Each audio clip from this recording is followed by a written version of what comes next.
This is a very important activation video if you have a Honeywell Home R200C-3 or actually any of the R200C series carbon monoxide alarms.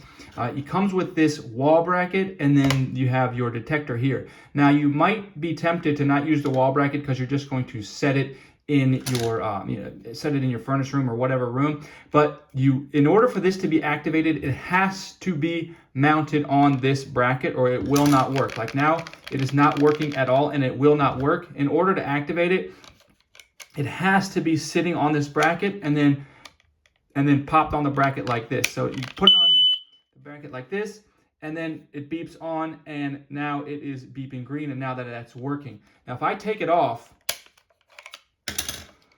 this light goes off. This is no longer working, all right, even though the battery is fine and everything like that. So even if you're not going to mount it on the wall, make sure that you put it on the bracket.